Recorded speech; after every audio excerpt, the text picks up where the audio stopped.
Hey friends, there's a lot of people in many businesses that are going to try to rip you off, but none more than the record business. So let me share a quick story with you that maybe this will help you and overall give you a picture of what to do and what not to do, mostly what not to do because I've done it already.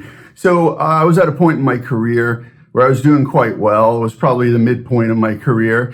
And a friend of mine suggested to me, they said, hey man, you really need a manager. You can't do this all by yourself. And that was true. For about 5 years, I had been doing it all on my own and doing okay, but there were definitely avenues that I wanted to pursue that I couldn't do on my own, or even just time-wise couldn't handle. It was, I have to set priorities and I have to be able to create and do my music. So I was like, yeah, you're right. I'm going to go look for a manager.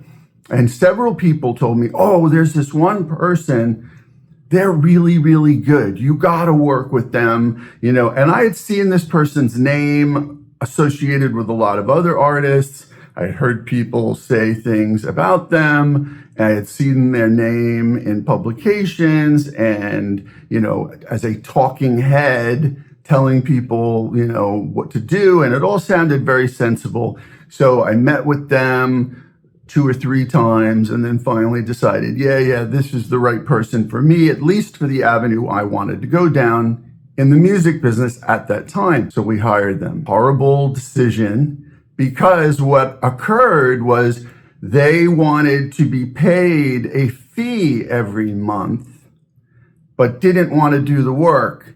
They wanted to tell me what to do. Honest to God, they were like, well, I need to get such and such money a month. And I'm like, okay, well, fine. If that gets stuff done and it takes all the weight off me, great, let's do it. And then they did nothing but sit back in their chair and tell me what to do, which I was already doing before I met them. So don't fall into this trap.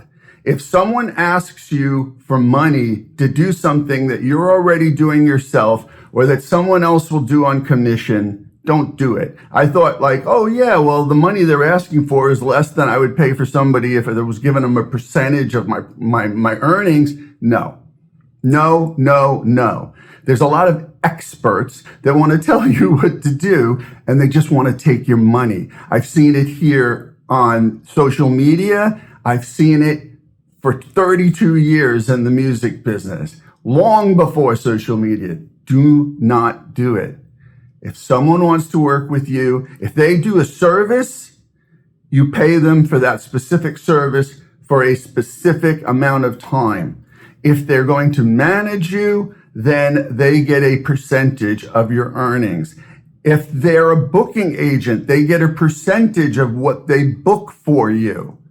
Right? If they're a publisher, they get a percentage of your songs. But if someone's asking you for money up front, say every month to do something that you could already do yourself, I understand it stretches your time more than you want to. Been there. Don't do it. Do not do it. There's a lot of scams in every industry, and the record business may be the worst of them. Be careful. Interview, talk to people with the social media now. Come on, you can find out about that person.